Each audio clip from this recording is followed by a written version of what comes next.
तो देखो 3 सब्जेक्ट हम चल रहे हैं साथ साथ में। एक है आईपीसी, दूसरा है कॉन्स्टिट्यूशन, तीसरा है संविधान अधिनियम। और कॉन्स्टिट्यूशन का लगभग आधा हो गया है बेयर एक्ट, और क्वेश्चन आंसर भी उस पर हो गया है, तो आधा बचा हुआ है।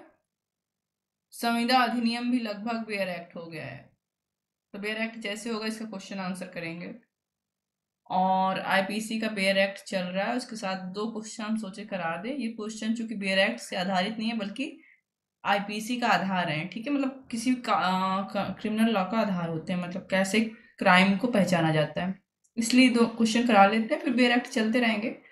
लेकिन नेक्स्ट वीक हम ये काम नहीं करेंगे। नेक्स्ट वीक हम कुछ करने वाले हैं, या तो कॉन्स्टिट्यूशन और या तो संविदा, दोनों में से कोई एक पेपर समाप्त कर लेंगे, ठीक है, नहीं तो खिचड़ी हो जाएगा। 7 पेपर तुम लोग का है ना, तो कॉन्स्टिट्यूशन समाप्त कर देते हैं, कंप्लीट कर लेते हैं मतलब, या संविदा, दोनों में से एक करते हैं। हो सकता है संविदा ही कर लेते हैं, जो फर्स्ट पेपर होगा वो कर लेंगे, ठीक है। उसके बाद कॉन्स्टिट्यूशन कर लेंगे, और फिर वहां से आईपीसी को जहां से छूटा रहेगा वहां से उठाएंगे वेयर एक्ट से, ठीक। चलो देखो, ये तुम्हारा क्वेश्चन है, अपराध के चरण क्या होते हैं। देखो एक चीज हमको बहुत इंपॉर्टेंट यहाँ पे बतानी है। तुम लोग अपना फर्स्ट सेमेस्टर का कॉन्स्टिट्यूशन आईपीसी बहुत अच्छे से पढ़ना। इसलिए बोल रहे हैं क्योंकि जो तुम्हारे सेकंड सेमेस्टर में पेपर आया था, तुम्हारे सीनियर्स का आया था, वो फर्स्ट सेमेस्टर में ही आ गया था। अब देखो ये फर्स्ट सेमेस्टर का टॉपिक है, ओके।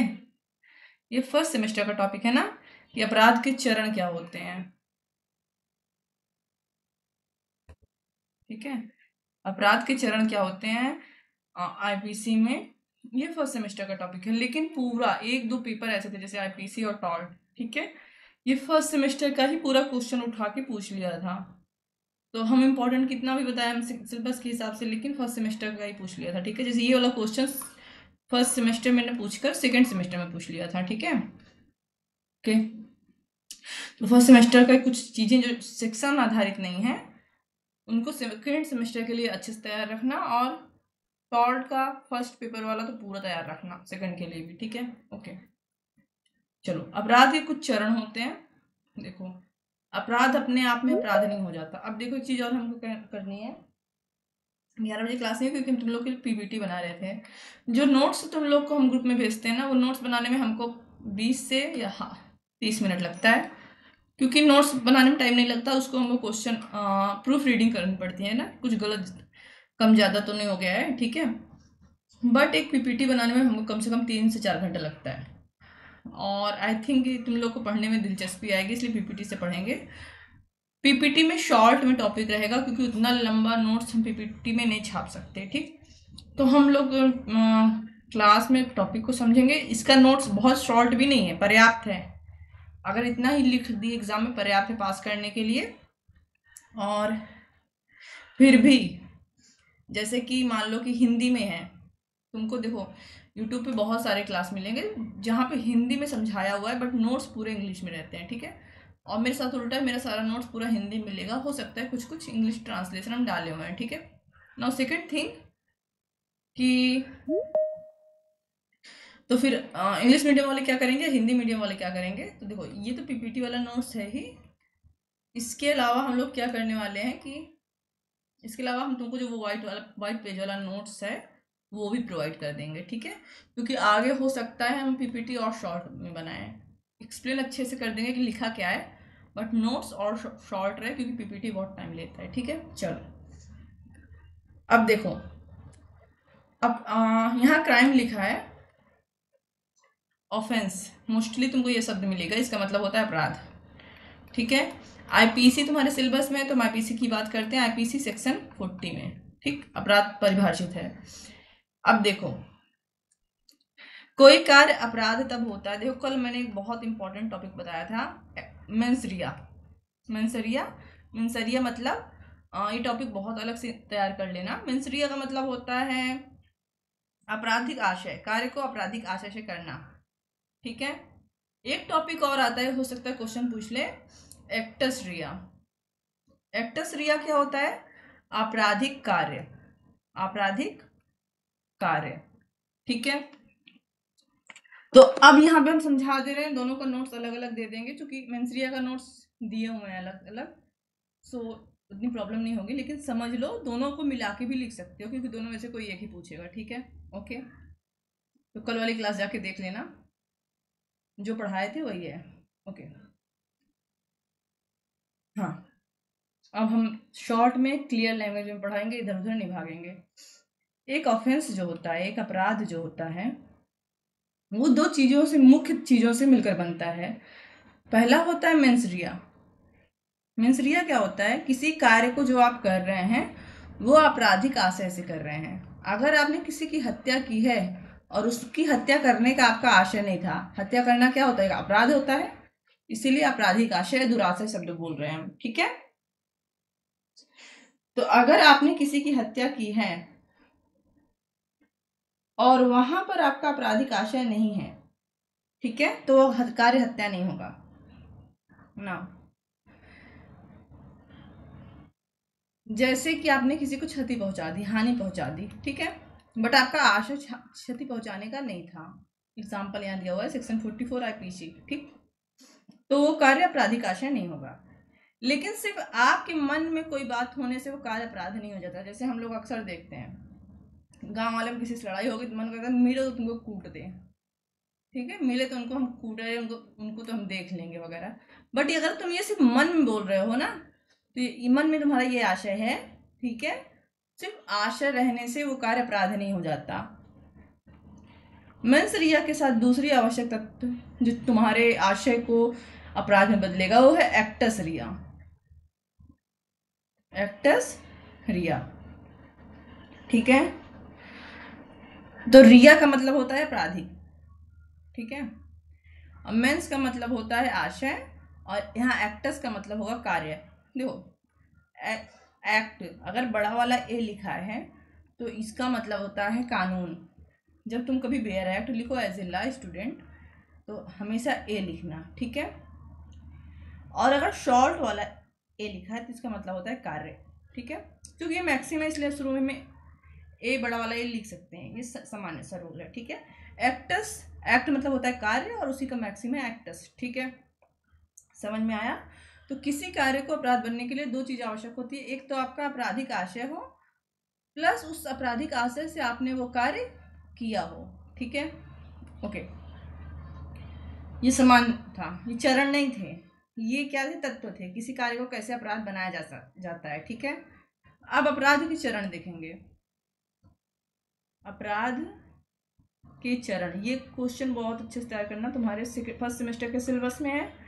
सेकेंड सेमेस्टर के लिए भी हम बोल दे रहे हैं, फिर से वहाँ नहीं बताएंगे, पढ़ के जाना अगर एलएलबी में जाना पेपर देने। जब जस्ट तुम्हारे सीनियर्स का पेपर हुआ है, पूरा का पूरा यही सब आया था, ठीक है। फर्स्ट सेमेस्टर वाला आ गया था आईपीसी और टॉल्ट दोनों में, तो ऐसा नहीं सेकंड सेमेस्टर का नहीं पढ़ना, दोनों पढ़ के जाना, ठीक। तो जब सेकंड सेमेस्टर आएगा तो हम बताएंगे, ठीक। देखो, सबसे पहले अपराध के 4-5 चरण होते हैं। सबसे पहले मन में आशय होना चाहिए किसी अपराध को करने का, ठीक है।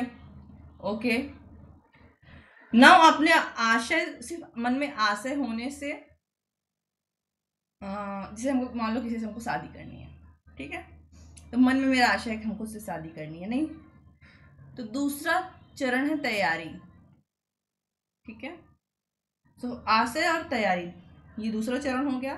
मोस्टली ये दोनों चरण दंडनीय नहीं है। अगर आपके मन में किसी की हत्या करने का आशय है तो वो दंडनीय नहीं है, सिर्फ आशय है। या अगर आप किसी की हत्या की तैयारी कर रहे हैं तो वो दंडनीय नहीं है, ठीक है। तो सामान्यतः ये दोनों चरण क्या है? दंडनीय नहीं है। तो मैंने क्या कहा? सामान्यतः, ठीक है। ओके, दंडनीय नहीं है।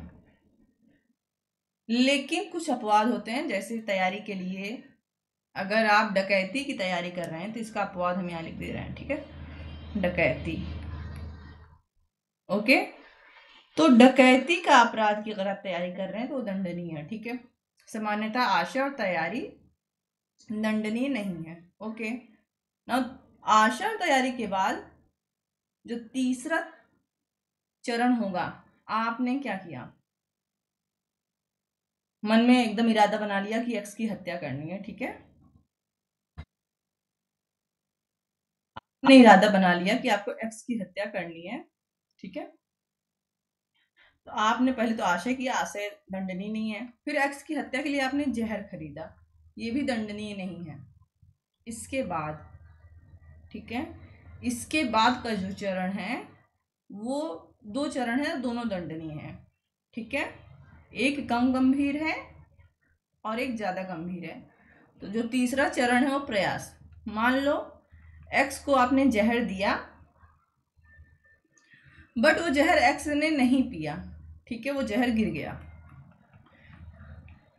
या वो जहर एक्स ने न पीकर एम ने पी लिया। तो यहाँ एम वाला बात नहीं करेंगे क्योंकि वो कुछ और हो जाएगा। जस्ट एक्स को आपने जहर दिया, लेकिन जहर गिर गया, एक्स ने जहर नहीं पिया, आपने क्या किया है, हत्या का प्रयास किया, ठीक है। कम दंडनीय है लेकिन दंडनीय है, ठीक है। आपने एक्स को जहर दिया होता, आपराधिक कृत्य का पूर्ण होना। किस आशय से दिया था, उसकी हत्या के आशय से। एक्स ने जहर पी लिया, ठीक है। अगर एक्स मर गया तो आपका अपराध पूर्ण हो गया, अब आपको अधिक दंड मिलेगा, क्योंकि प्रयास का कम दंड मिलता है और अपराध के पूर्ण होने पर अधिक दंड मिलता है, ठीक है। अब ये सब चारों जो ये चरण है, इन चारों चरणों को हम लोग अलग अलग देखेंगे, ठीक है। हो सकता है कि चारों चरण हम आज ही देख लें, या चारों चरण को हम अलग अलग देखें, ठीक है, क्योंकि इस चारों में से 2 में हमको केस बताना है, इंपॉर्टेंट केस है तो बहुत इंपॉर्टेंट केस, बट वो दोनों केस हमेशा के लिए एज ए लॉ स्टूडेंट अपने दिमाग में बैठा के रखना, ठीक है। 2-3 केस ऐसे हैं, ठीक। चलो, इंटेंशन, दुराशय, ठीक है। सो ये वाला दुराशय, ये वाला टॉपिक हम सोच रहे हैं छोड़ दें, ठीक है। एक सेकेंड ना, एक सेकेंड, हमको गेट खोलना है, एक सेकेंड।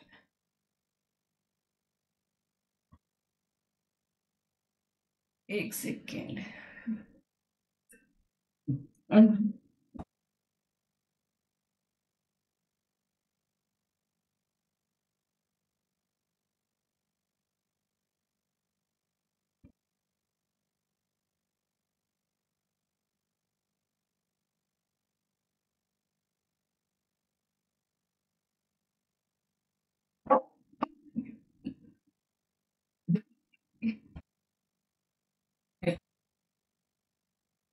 ओके, सो करें क्या कर रोका है, ठीक है। ओके, रिकॉर्डिंग रोक के रखा था, ठीक है। सो आर वर्सेस प्रिंस वाला केस, इसमें एक बार हमको वो करने दो। इरादा वाला कल वाली क्लास में है, वहाँ पर मैंने आर वर्सेस प्रिंस केस किया हुआ है, वो वहाँ देख लेना। ये वाला केस छोड़ देना, बहुत इंपॉर्टेंट भी नहीं था, मुझे ध्यान नहीं आ रहा था पीपीटी बनाते समय। ओके, अभी ध्यान आया पढ़ाते समय कि आर वर्सेस प्रिंस कल हमने किया था, ठीक है। सेकंड आया तैयारी।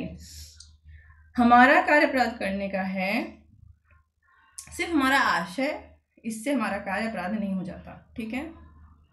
नाउ दूसरा चरण क्या है अपराध का। अब हमारे मन में आशय आया और हमने उस अपराध को करने के लिए तैयारी शुरू कर दी, ठीक है। तैयारी शुरू कर दी, मोस्टली अपराध तैयारी के साथ ही किए जाते हैं, ठीक है। जैसे देखो, अपराध के साधनों की व्यवस्था करना, ठीक है। मान लो हत्या करनी है तो चाकू को खरीदना, या जहर से मारना है तो जहर खरीदना, है ना। नहीं तो ले जाके जो है हनीमून पर धक्का दे देना है तो उसका प्लानिंग करना, ठीक है। ये सब प्री प्लानिंग है, तैयारी, इसको हम लोग प्लानिंग भी बोलते हैं, ठीक है। ओके, देखो तैयारी। यहाँ पर इसके बाद मैंने एक मैक्सिम यहाँ ऐड किया, इसका इंग्लिश ट्रांसलेशन नहीं है लेकिन हिंदी में है, लेकिन है ये इंग्लिश का है, ठीक है। मैं इसको समझा दे रही हूँ है क्या ये। लोकस पोनिटेंटिए, तो लोकस पोनिटेंटिए का सीधा सा मतलब होता है, देखो तैयारी दंडनीय क्यों नहीं होती है अब बता रहे हैं। एक्स गया, एक्स का आशय वाई की हत्या करने का है, ठीक है। इसने चाकू खरीदा, ठीक है। चाकू खरीदने मात्र से वो वाई के विरुद्ध दंडनीय, एक्स के विरुद्ध दंडनीय नहीं हो गया, या एक्स अपराधी नहीं हो गया, क्योंकि एक्स के पास अभी भी वापस लौटने का चांस है। वापस मतलब मार्केट से वापस लौटने का नहीं, उस तैयारी को समाप्त करने का, उस अपराध के लिए अग्रसर ना होने का, कि छोड़ो क्या हत्या करूंगा, जाने दो यार, जेल चला जाऊंगा या वगैरह वगैरह, मन बदल जाए एक्स का, क्या पता, है ना। तो उसी का ये मैक्सिम है, लोकस पोनिटेंटी है, ठीक है। हिंदी अर्थ है वापस लौटने का अवसर, ठीक है। व्यक्ति के पास ये मौका होता है कि वो उस कार्य से वापस लौट आए, ठीक है। इसलिए तैयारी दंडनीय नहीं होती है। सामान्यता तैयारी दंडनीय नहीं है, लेकिन इसके कुछ अपवाद हैं, ठीक है। जैसे कि राज्य सुरक्षा के लिए कोई तैयारी कर रहा है, मान लो 4 लोग मिलकर रॉकेट इकट्ठा कर रहे हैं, बम इकट्ठा कर रहे हैं, ठीक है, तैयारी कर रहे हैं। यहाँ पर अगर पुलिस पकड़ ले, ये बम क्यों इकट्ठा कर रहे थे, बम ब्लास्ट करने के लिए, तो ये कहें सर हमारे पास तो वापस लौटने का भी मौका था, हमने बम ब्लास्ट थोड़ी किया है, नहीं, आप अपवाद में जाओगे, ठीक है। तो अपवाद की धाराएं हैं आईपीसी में, युद्ध की तैयारी और जालसाजी करना, ठीक है। डकैती तो तुमको कोई याद रहे न रहे, डकैती वाला जरूर याद रखना है। और लूट अपने आप याद हो जाएगी, क्यों, क्योंकि लूट में जब संख्या 5 से अधिक हो जाती है तब वो डकैती कहलाती है, ठीक है। ओके, डकैती वाला याद रखना है, ठीक है। तो कानूनी स्थिति क्या है तैयारी की, निर्दोष कार्य जैसा लग सकता है, ठीक है। निर्दोष कार्य मतलब हो सकता है वो व्यक्ति जिसे गिरफ्तार किया गया तैयारी के लिए, वो एक्चुअली चक्कू किसी और काम से खरीद रहा हो, उसको फंसाया जा रहा हो, इसलिए तैयारी दंडनीय नहीं है, ठीक है। देखो आशय के बाद ये आता है, ठीक है। ये क्या कर रहा है, प्रिपरेशन कर रहा है, लेकिन अपराध से बहुत दूर है अभी, ठीक है। ओके, उदाहरण के लिए चाकू खरीद कर हत्या की योजना बनाना, लेकिन चाकू का यूज ही ना करना, तो अपराध थोड़ी हो जाएगा, है ना। उसके बाद केस आया state of Rajasthan versus Miss Champa, ठीक है। अब देखो यहाँ पर निकटता के सिद्धांत का यूज हुआ है, हम तुमको व्हाइट पेज यूज करके बताते हैं बेटा, हमको थोड़ा सा इसमें पूछने में मजा नहीं आ रहा था, ठीक है। ओके ओके, ठीक है। निकटता देखो, सबसे पहले एक्स है और वाई को हत्या करना चाहता है, एक्स जाता है चाकू खरीदता है, लेकिन वाई की हत्या नहीं किया अभी, ठीक है। तो पहला वाला जो हो गया लोकस वाला सिद्धांत कि अभी उसके पास वापस लौटने का चांस है, हो सकता है उसने अपराध ना किया हो। दूसरा सिद्धांत ये है कि क्या तैयारी में और अपराध में कितना अंतर था, ठीक है, ठीक है। अब देखो, एक्स ने वाई को मारने के लिए जहर खरीदा, किचन में गया, खाना बनाया, ठीक है, खाना वाई को दिया, ओके ग्रेट। एक्स ने खाने में जहर मिला दिया, ओके, बट जब टेबल पे पहुंचा तो एक्स ने वो जहर वाला खाना वापस उठा लाया, मतलब वाई को नहीं दिया, ठीक है। अगर एक्स खाना जहर वाला खाना वहीं छोड़ देता, ठीक है, तब इसकी तैयारी प्रयास में बदल जाती, अर्थात अपराध के निकट पहुंच जाती, ओके, तब इसका कार्य अपराध हो जाता। चलो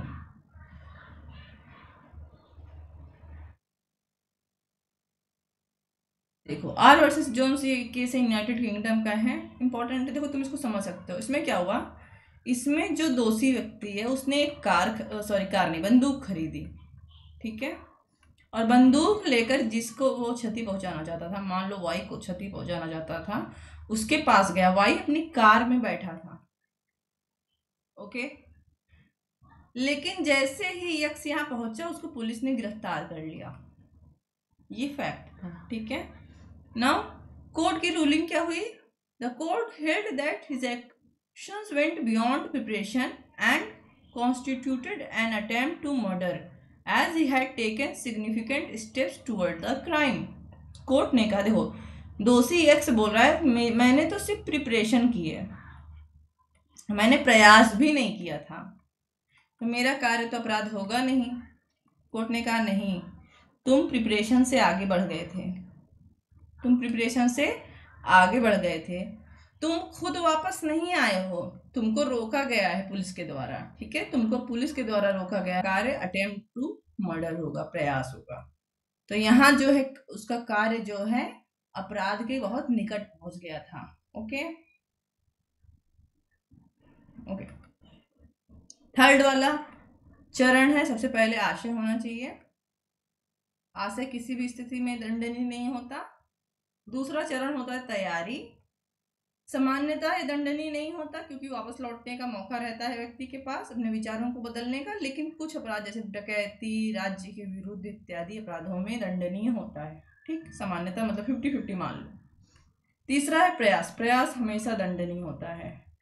तो जब तुम आईपीसी पढ़ोगे और ना बीएनएस, तो अभी आईपीसी है सिलेबस में, तो आईपीसी बता रहे हैं, ठीक है। सामान्यतः हर अपराध के प्रयास के लिए दंड है, ठीक है, उसमें आईपीसी में हत्या के लिए दंड है और हत्या के प्रयास के लिए भी दंड है, ठीक है, अलग अलग धारा में। Very good. अब एक सेक्शन आता है चोरी का, 378, वहां चोरी के अपराध के लिए दंड है, ठीक है, लेकिन चोरी के प्रयास के लिए तुमको कोई दंड धारा नहीं दिखेगी कि चोरी के प्रयास के लिए भी कोई ऐसी धारा हो, ठीक है, जहां दंड का वर्णन हो, जबकि मैंने अभी कहा कि प्रयास दंडनीय है, ठीक है। तो एक एग्जाम्पल है उसमें, एक्स जो है वाई की जेब में हाथ डालता है, लेकिन वाई की जेब खाली है। एक्स वाई की जेब में हाथ डालता है किस लिए? चोरी करने के आशय से, बट वाई की जेब खाली है। एक्स वाई के घर में घुसता है, वाई की तिजोरी तोड़ता है, बट वाई की तिजोरी में कुछ नहीं है। तो इसी वाले एग्जाम्पल पे रहते हैं, एक्स वाई की जेब में हाथ डालता है, बट वाई की जेब क्या है? खाली है। अब बताओ एक्स ने कौन सा अपराध किया है? तो चोरी का तो अपराध हुआ नहीं, क्योंकि चोरी के अपराध में संपत्ति को एक स्थान से दूसरे स्थान तक हटाना पड़ता है, ठीक है, बेईमानी पूर्वक आशय से बेईमानी पूर्वक आशय था, बट यह संपत्ति नहीं थी, प्रयास के लिए कोई दंड नहीं है। तो आईपीसी का जो सबसे लास्ट सेक्शन था ना, सेक्शन 511, गजब का सेक्शन था। इसमें उन सारे अपराधों के प्रयास के लिए जिनके लिए अलग से सेक्शन नहीं दिया गया था, एक जगह पर वर्णन कर दिया गया था कि वो कार्य जो अपराध के रूप में दंडनीय है, अपराध ना होने पर प्रयास के रूप में भी दंडनीय होंगे। और जो एग्जाम्पल अभी हमने जेब काटने वाला देखा ना, वो भी इसी में दिया हुआ था, ठीक है। सेक्शन था 511, ठीक है, और लगभग आधी सजा का प्रावधान करता था, ठीक, ओके। यहां तक कि असंभव प्रयास भी दंडनीय है, जैसे अभी हमने वो संदूक वाली बात की, संदूक उसने तोड़ा, संदूक खाली था, तो चोरी तो हो ही नहीं सकती थी क्योंकि संदूक खाली था, लेकिन चूंकि उसका कार्य चोरी का था, चोरी का प्रयास था, इसलिए वो अपराध दंडनीय होगा, ठीक है, ओके ओके। नाउ प्रयास कितना आपराधिक है, कितना बड़ा अपराध गठित करता है, इसके लिए भी इसमें भी कुछ जांच दिए हुए हैं, सेम जांच जो तैयारी में थे, ठीक है, ओके। सबसे पहले निकटता का नियम जो हमने भी जस्ट देखा, ठीक है, अपराध में और प्रयास में कितना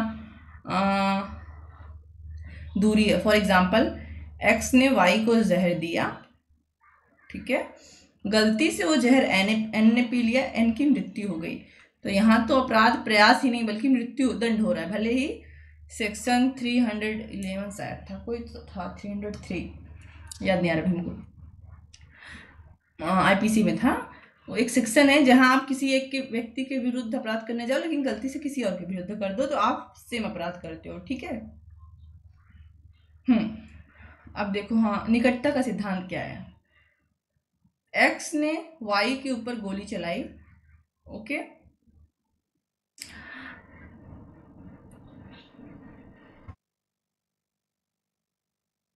और वाई को गोली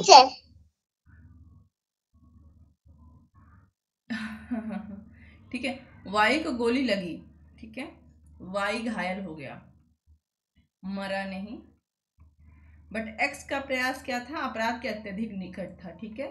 इसने जो यहाँ पे अपराध किया है वहां हत्या का प्रयास अधिक गंभीर वाला है। ठीक है, इससे पहले वाले एग्जाम्पल में हमने देखा एक्स वाई के पास बंदूक लेकर गया लेकिन पकड़ लिया गया। ठीक है, वहां पर भी एक्स ने हत्या का प्रयास किया था लेकिन पकड़ लिया गया था। ठीक है, वहां वाई को कोई चोट नहीं आई थी।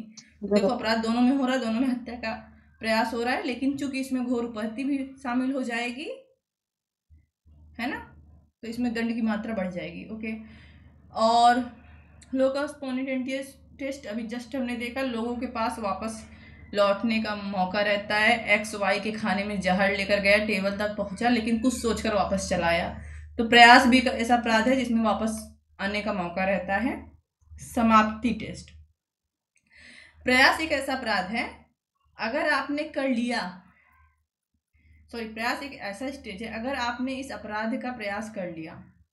ठीक है, अगर आपने इस अपराध का प्रयास कर लिया, ठीक है, भले ही जिस कार्य का आप प्रयास किए, जिस अपराध का प्रयास किए वो संभव था। एक्स ने वाई के घर का ताला तोड़ा चोरी करने के लिए, वाई के घर में कुछ था ही नहीं। ठीक है, तो क्या ही चोरी करता, चोरी असंभव थी, प्रारंभता असंभव थी, लेकिन एक्स ने प्रयास किया है। ठीक है, तो यह है संभव भी दंडनीय होगा। ओके, अब यहाँ हो गया उदाहरण, इसमें दो केस हैं, दोनों वेरी इंपॉर्टेंट केस हैं, वेरी इंपॉर्टेंट, मोस्ट इंपॉर्टेंट, लेकिन हम दोनों नहीं बताएंगे, टाइम लगेगा। ठीक है, so state of Maharashtra versus Mohammad Yakub का केस तुम लोग याद करना, तस्करी से संबंधित था। हम पढ़ेंगे अभयानंद मिश्रा का केस, स्टेट ऑफ बिहार 1961 का है, वेरी इंपॉर्टेंट है, तुम्हें बहुत जगह काम आएगा, टॉट में भी काम आएगा हमेशा जब तक तुम लॉ में हो, याद रखना। इसलिए मैंने इस केस का फैक्ट भी डाला हुआ अलग से, ये देखो, Abhayanand Mishra versus state of Bihar 1961 का। सो क्या हुआ, अभयानंद मिश्र जो है, इन्होंने पटना विश्वविद्यालय में, देखो मैंने फैक्ट लिखा हुआ है, सेम टू सेम एग्जाम में तुम लिख सकते हो। क्या हुआ था इस केस में, जो ये अभयानंद मिश्र थे, इन्होंने 1954 में पटना विश्वविद्यालय में निजी उम्मीदवार के रूप में एमए अंग्रेजी परीक्षा देने के लिए आवेदन किया। ठीक है, पटना यूनिवर्सिटी में एमए का पेपर देने के लिए इन्होंने आवेदन किया। पहले पटना यूनिवर्सिटी बहुत हाई था, ठीक है, अब बिहार पटना यूनिवर्सिटी की हालत खराब हो गई है, जैसे इलाहाबाद, पहले बीएचयू दिल्ली यूनिवर्सिटी इस लेवल का होता था पटना यूनिवर्सिटी। ठीक है, क्यों, अभी तुम खुद जान जाओगे। देखो, अब देखो, एमए के लिए अगर तुम किसी स्कूल में एडमिशन लेना चाहते हो तो इन्होंने वहाँ पे बीए का सर्टिफिकेट लगाया। ठीक है, और ये भी कहा कि मैं एक स्कूल में शिक्षक हूँ। कब की बात हो रही है, 1954 की, जब क्लास 2 या 3 पास करके लोग गवर्नमेंट जॉब पा जाते थे। ठीक है, ओके, इसके लिए उन्होंने झूठे दस्तावेज भी प्रस्तुत किए। इन दावों के आधार पर विश्वविद्यालय ने उनको क्या किया, एमए में एडमिशन भी दे दिया। तुम लोग पढ़ना, हम यहाँ पे बता दे रहे हैं। ठीक है, इनका एडमिट कार्ड भी आ गया। ठीक है, इनकी फीस भी जमा कर ली, फोटोग्राफ भी हो गया, प्रवेश पत्र भी आ गया, सब हो गया। लेकिन जानते हो, भले 1954 है, हमेशा कोई ना कोई होता है पीछे से आके बता दे। किसी ने तो विश्वविद्यालय को जानकारी दे दी। ठीक है, कहाँ गया मेरा पेन, ओके, किसी ने तो विश्वविद्यालय को जानकारी दे दी कि भैया इन्होंने कोई बीए हुए नहीं किया है। ठीक है, इन्होंने 12th पास किया हो, यही, ओह एक मिनट, एक सेकेंड,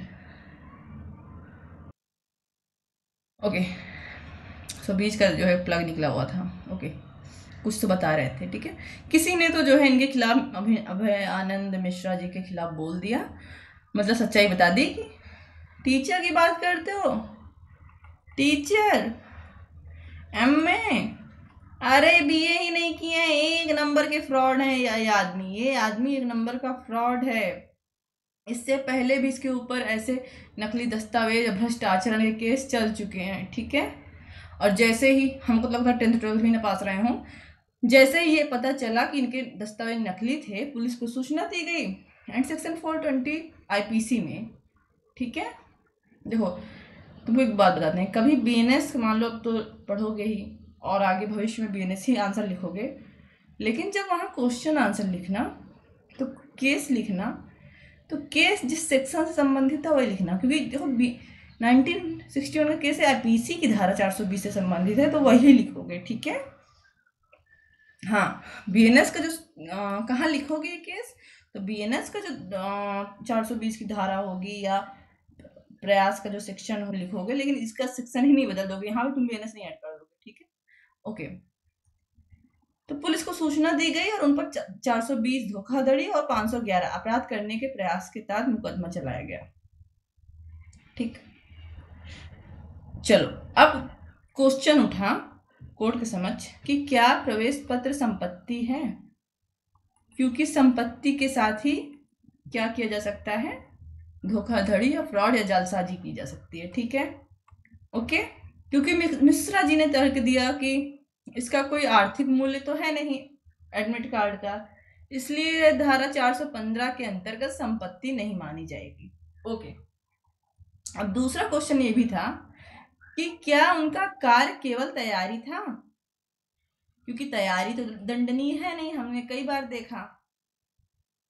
पहला चरण आशय है, आशय के बाद तैयारी है, तैयारी के बाद प्रयास है, ठीक है। अब क्या उनका कार्य सिर्फ तैयारी था, अगर तैयारी होगा दंडनीय नहीं होगा, ठीक है। मिश्रा जी ने कहा कि केवल धोखाधड़ी की तैयारी की थी, वास्तविक अपराध का प्रयास नहीं किया था। ओके, तो ये जजमेंट आया था 24 अप्रैल 1961 को। डेट ना याद रखो, सन याद रखो, क्योंकि अगर नेट वगैरह में या एलएलएम के एग्जाम में एक के बाद दूसरा केस सेट करने को आता है। सो कोर्ट ने कहा भैया प्रवेश पत्र संपत्ति है, ठीक है। आपको लग रहा है कोई आर्थिक मूल्य नहीं है, अभी कोई बच्चा जो साल भर खूब पढ़ा हो और उसका एडमिट कार्ड खो जाए, उसका 1000 रुपये, 5000, 10,000 रुपये खो जाए, नहीं खलेगा, लेकिन उसका एडमिट कार्ड खो जाए तो उसके लिए वो एक संपत्ति होगी, ठीक है। ओके, नाउ अब दूसरा आप कह रहे हो मैंने तो सिर्फ तैयारी की थी, प्रयास नहीं किया था, तो और कैसे प्रयास करते आप? आपने फर्जी कागज जमा किया, आपको एडमिट कार्ड मिल गया, ठीक है। जब आपने कागज जमा कर दिया, जब तक आपने कागज बनाया होगा, फर्जी घर पे रखा होगा, तब तक आप सिर्फ तैयारी कर रहे थे, लेकिन जैसे ही कागज आपने कॉलेज में जमा कर दिया, आपने क्या कर लिया, प्रयास कर लिया। अब एडमिट कार्ड के बाद अगर आपको एडमिशन मिल जाता, तब आपका कार्य चौथे चरण का मतलब पूर्ण अपराध हो जाता। आपको एडमिशन नहीं मिला क्योंकि प्रयास पे ही आप पकड़ लिए गए, ठीक है। अब देखो, दो सिद्धि बरकरार रखी गई, उन्हें धारा 420 और 511 के तहत दोषी ठहराया गया। सो जब तुम प्रयास वाला चरण लिखोगे तो वहां सेक्शन 511 मेंशन करना मत भूलना। Okay,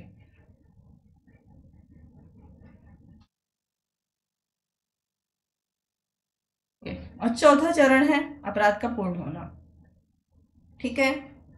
acts Reis,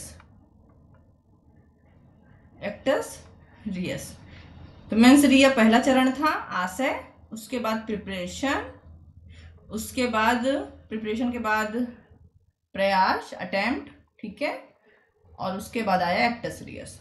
okay, acts Reis मतलब कृत्य, कैसा कृत्य, आपराधिक, आपराधिक कृत्य।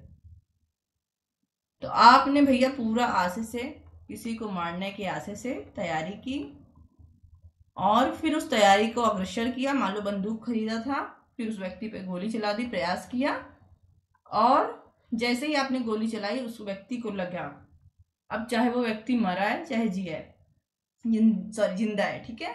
अगर वो जिंदा है तो आपने प्रयास किया है, तीसरे चरण तक ही रह जाएगा, लेकिन अगर व्यक्ति मर गया तो आपका कार्य पूर्ण हो गया और चौथे चरण का अपराध होगा। अंतर सिर्फ यह है कि दंड की मात्रा में अलग होता है, ठीक। ओके, तो एक्टस रियस जरूर लिखना है। एक्टस रियस मतलब पूर्ण अपराध। कोई भी कार्य तभी पूर्ण होगा जब उसमें आपराधिक आशय और आपराधिक कृत्य दोनों हो। अगर आप कोई आपराधिक कृत्य कर रहे हो, आपने किसी की हत्या कर दी, लेकिन आपका आशय उसको मारने का नहीं था, ठीक है, तो आपका कार्य अपराध नहीं होगा। चलो, महत्व उदाहरण जैसे धारा 302 हत्या, और ओके, सेक्शन 300 में हत्या को परिभाषित किया गया है और इसका दंड दिया है 302 में, ठीक है। सेक्शन 299 में आपराधिक मानव वध को परिभाषित किया गया है, इसका दंड दिया है 304 में।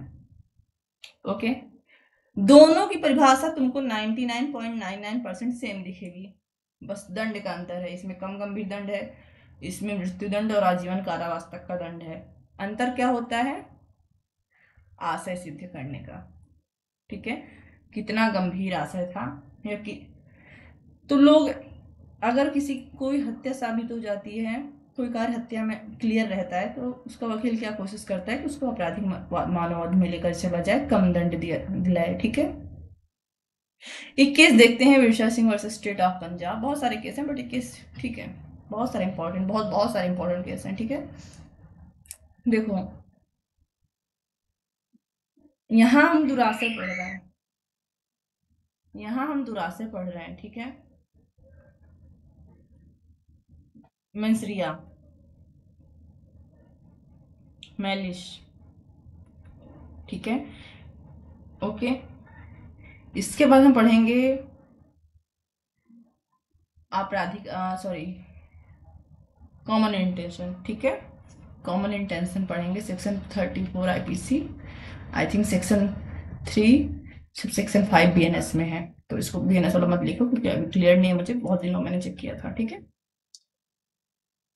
इसमें और इसमें अंतर होता है। आपराधिक आशय का मतलब यहाँ सिर्फ अपराध की बात हो रही है, कोई व्यक्ति, और ये सेक्शन 34 कई लोग एक ही आशय से अपराध करते हैं, तो वो कुछ और होता है। ठीक है, दोनों का आंसर एक लिख के मत आना। ओके, चलो केस देखते हैं, Virsa Singh versus state of Punjab 1958। 13 जुलाई 1955 की रात लगभग 8 बजे अभियुक्त है, दंड नहीं दिया गया है अभी। ठीक है, विरसा सिंह ने 5 अन्य व्यक्तियों के साथ मिलकर खेम सिंह पर भाला से हमला किया और उसके पेट में गहरा घाव दिया। ठीक है, विरसा सिंह प्लस 5 और व्यक्ति, मतलब 6 लोग मिलकर रात को 8 बजे खेम सिंह को पकड़े और उसके पेट में भाला लगा दिए। ठीक है, भाला लगा दिया मतलब छू, ऐसे टच नहीं किया, मतलब घूम दिए। ठीक है, ओके। मेडिकल रिपोर्ट आई, घाव था, गंभीर घाव था जो नाभि के नीचे स्थित था और इससे आंतों की 3 फंदे बाहर निकल आए। डॉक्टर ने कहा कि यह चोट साधारण परिस्थिति में मृत्यु कारण करने के लिए पर्याप्त थी। देखो ये लाइन तुमको यहाँ नहीं समझ में आ रही कि डॉक्टर ने ये क्या कहा, क्यों, देखो। ठीक है, अभी मैंने कहा सेक्शन 300 और 299 की परिभाषा लगभग एक जैसी है, अंतर है तो सिर्फ आशय का। ठीक है, सेक्शन 300 पढ़ेंगे तो वहां परिभाषा में एक लाइन ये भी दी गई है कि जो व्यक्ति कार्य कर रहा है, जैसे यहाँ पे कौन कर रहे हैं, विरसा सिंह, विरसा सिंह जो कार्य कर रहे हैं, इनका जो आशय है, ठीक है, इनको पता है कि मेरा कार्य ऐसा है कि साधारण परिस्थिति में किसी व्यक्ति की मृत्यु कारित कर देगा। एक लड़ाई हो रही थी एक्स और वाई की। ओके, वाई की वाइफ जो थी, एक छोटा सा बच्चा 2-3 महीने का होगा, लेकर बीच में आ गई। एक्स ने एक डंडा वाई को मारा, वो डंडा जाके वाइफ के हाथ में बच्चे को लगा, बच्चा मर गया। ठीक है, ओके। अब क्या एक्स ने मर्डर किया है? नहीं, यहाँ पर साधारण उपहत्या हुई है। क्यों? नॉर्मल उपहत्या, क्योंकि जो एक्स का आशय था वो वाई को डंडे से मारने का था, बच्चे को मारने का कोई आशय नहीं था। दूसरा, बच्चा बीच में आया, वो एक्स की गलती नहीं थी, वो वाइफ लेकर आई थी। ठीक है, ओके। और एक्स को ये नहीं पता था कि बच्चा बीच में आ जाएगा या मेरा कार्य, और ठीक है, एक्स को ये पता था कि मैं डंडे से मार रहा हूँ, तो डंडे से तो भाई वाई की मृत्यु तो हो नहीं जाएगी, एक डंडा मार दूंगा तो हो जाएगा। ठीक है, हो सकता है गंभीर चोट लगे लेकिन मृत्यु नहीं होगी, साधारण परिस्थिति में तो नहीं होती। नहीं तो हम लोग तो भैया सारे बच्चे बचपन में टिपक जाते, जिस हिसाब से पापा जब गुस्सा के मारते थे, है ना। चलो, ओके। तो उसने भाला मारा था और भाले की चोट ऐसी थी कि साधारण परिस्थिति में ये पता चलता था कि उससे किसी व्यक्ति की मृत्यु हो सकती है। ठीक है, और सेकेंड डे खेम सिंह की डेथ हो गई। जाहिर सी बात है, इन्होंने जो भाला मारा था उसी कारण से हुई। तो इसमें प्रश्न कहाँ से आ गया मैम? दिख ही रहा है कि उन्होंने मारा है तो मृत्यु हुई तो हत्या होगा, यही कानून है। ठीक है, हो सकता है कि गला भी काट दें लेकिन तब भी हत्या में ना आए। ठीक है, एक केस है जब तुमको हाँ हाँ हत्या और आईपीसी पढ़ाएंगे तो वहाँ तुम लोग अच्छे अच्छे केस बताएंगे, तुम्हारे सीनियर्स को बताए थे, किसका नाम नहीं बताते थे क्योंकि, ठीक है, देखो, एक्स हस्बैंड है, वाई को पीटता है, वाई बेहोश हो जाती है। ठीक है, ओके।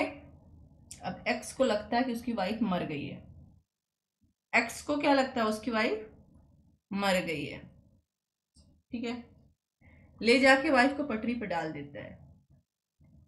पटरी से कट कर वाइफ की असली में मौत हो जाती है। सुप्रीम कोर्ट ने कुछ इस पर जो है आपत्ति जताई और फैसले बदले। बट सुरसुरमैन केस पे क्या हुआ कि कोर्ट ने क्या कहा कि भैया देखो, एक्स जब अपनी वाइफ को लेकर जा रहा है पटरी के नीचे डालने, तो उसका आशा अपनी वाइफ को मारने का नहीं है, क्योंकि उसको तो लगता है पहले से उसकी वाइफ मरी हुई है, तो मरे हुए को मारने का आशा कैसे हो सकता है। वो तो सिर्फ सबूत मिटाने के लिए ले जा रहा है कि लोगों को लगे सुसाइड कर लिया है, ठीक है, बहुत होगा तो घोरपति बनेगा।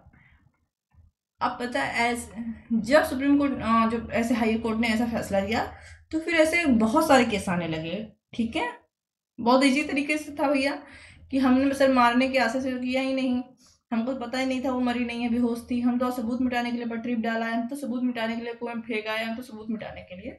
बाद कोर्ट ने इस पर सख्त रुख अपनाया। अब थोड़ा सा कोर्ट जो है और भी अच्छे देखता है, ठीक है, ओके, तो ये सारे केस हम पढ़ेंगे, ठीक है। फिर हम बीच से भाग गए कहीं और पे, क्या पढ़ रहे थे हम, हाँ, तो 5 दोस्तों के साथ मिलकर एक छठवें व्यक्ति को उसने भाले से मारा और दूसरे दिन उस व्यक्ति की मृत्यु हो गई। ठीक है। अब सेशन न्यायालय फिरोजपुर में विरसा सिंह ने स्वीकार किया कि उसने चोट पहुंचाई थी, लेकिन उसकी मंशा हत्या की नहीं थी बल्कि गंभीर चोट पहुंचाने की थी। लोग ग्रुप बना के जाते हैं ना दूसरे का हाथ पैर तोड़ने, तो वही बोल रहा है कि मुझे पता था कि क्या कहते हैं कि मैं भाला लेकर जा रहा हूं, मैं उसको मारूंगा, मेरा आशा तो सिर्फ उसको गंभीर चोट पहुंचाने का था, ठीक है, बट मेरा आशा हत्या करने का नहीं था। तो भैया गंभीर चोट पहुंचाना था तो हाथ पैर तोड़ते वगैरह जो भी करते, पेट में भाला मार रहे हो, ये कैसा इंटेंशन दिखाता है, तुमको पता है कि तुम्हारा कार्य अत्यधिक गंभीर हो सकता है और किसी की जान ले सकता है, ठीक है। सुप्रीम कोर्ट ने कहा सेक्शन 303, सेक्शन 300 का सब सेक्शन 3, मैंने पहले ही बोला सेक्शन 300 में हत्या परिभाषित है। इसका जो 3rd क्लॉज है सेक्शन 300 का, वो कहता है कि अगर आपका आशय ऐसे कार्य से है जिसमें आप जानते हैं कि आपका कार्य किसी की मृत्यु समान परिस्थिति में नेचुरली कारित कर देगा, तब आपने हत्या की है। यहाँ आप चाहे जितना चिल्लाओ कि मेरा आशय तो सिर्फ गंभीर क्षति कारित करने का था, गंभीर क्षति कारित करने का था, आपने हत्या की है, क्योंकि आपका कार्य, आपको भी पता है किसी के पेट में भाला लगाओगे तो हत्या हो सकती है, ठीक है, ओके। सो जो सजा उनको सेशन न्यायालय ने दी आजीवन कारावास, ठीक है, उसको हाई कोर्ट ने बरकरार रखा। फिर मामला सुप्रीम कोर्ट पहुंचा और फिर प्रश्न यह उठा कि क्या यह चोट जो सिर्फ पेट पे उसने लगाया था, जो सिर्फ पेट पे उसने चोट लगा दी थी भाले से बेचारे ने, क्या ये हत्या है, क्योंकि उसका बेचारे का हत्या कारित करने का कोई आशय नहीं था, वो तो बेचारा सिर्फ गंभीर क्षति कारित करना चाहता था। सुप्रीम कोर्ट ने कहा नहीं, यह हत्या है। क्यों? क्योंकि सेक्शन 303 में साफ लिखा है कि आपका कार्य अगर ऐसा है जिससे सामने वाले व्यक्ति का, जिसके विरुद्ध आप कार्य कर रहे हो, ठीक है, नेचुरली मृत्यु हो सकती है, तो आपने हत्या की है, ठीक है ना। सुप्रीम कोर्ट ने 4 आवश्यक तत्व स्पष्ट किए थे। आपकी जो चोट है वो वास्तविक शारीरिक चोट होनी चाहिए, उस चोट की प्रकृति और स्थिति स्पष्ट होनी चाहिए, ठीक है।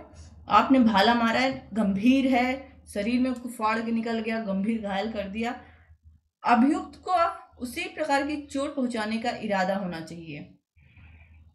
3rd का क्या मतलब है, विरसा सिंह मान लो अभियुक्त हैं और ये जो खेमा सिंह को घायल किए हैं जिससे उनकी मृत्यु हुई है, तो 3rd एलिमेंट ये सुप्रीम कोर्ट ने कहा कि क्या वही चोट पहुंचाने का इरादा भी था अभियुक्त का। हाँ भैया, भाला लेकर गए हैं, भाला पेट में मारे हैं, तो इनका यही आशय था कि हमको ऐसी ही चोट पहुंचानी है, ठीक है।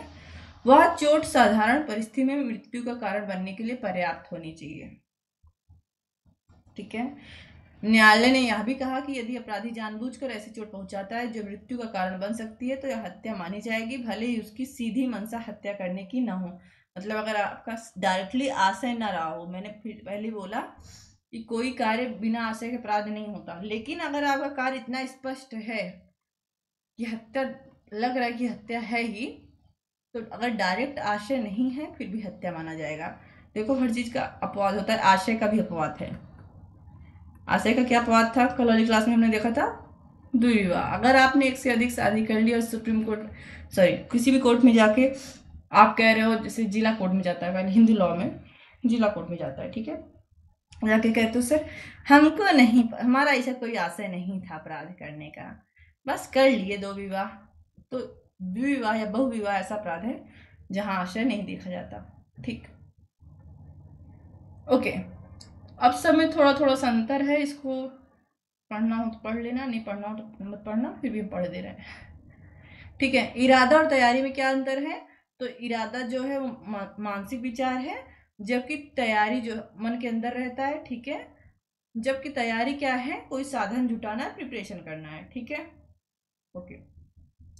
उसके बाद तैयारी और प्रयास में क्या अंतर है, तो तैयारी क्या है, तैयारी में वापसी संभव होता है, जबकि प्रयास में कितना निकट आप अपराध के पहुंच गए हो। और प्रयास और संपूर्ण अपराध में कितना अंतर होता है, प्रयास में आपको आधी सजा मिल सकती है या जितना वर्णित हो, और अगर अपराध पूर्ण हो गया है तो आपको पूरी सजा मिलेगी, ठीक है। समानता पहले दोनों चरण, मतलब कि इंटेंशन आशय में और तैयारी में दंड नहीं होता है, ठीक है, या कोई दायित्व तो नहीं बनता है। तो आशय में समानता कोई दंड नहीं बनता, अपवाद है। द्विविवाह बहुविवाह इसको याद रखना हो, कई बार एमसीक्यू में पूछा गया है, ठीक है। और तैयारी में भी कोई अपराध नहीं बनता सिवाय राज्य की विरुद्ध अपराध या डकैती और लूट, तो इसको भी याद रखना, अपवाद, ठीक है। जबकि बाद के दोनों चरण प्रयास और पूर्ण अपराध या एक्टर सीरियस दंडनीय है, ओके। चलो, सो महत्वपूर्ण विषय वही, मतलब जो हमने पढ़ा वो शॉर्ट में, ठीक है। सो ये था तुम लोगों का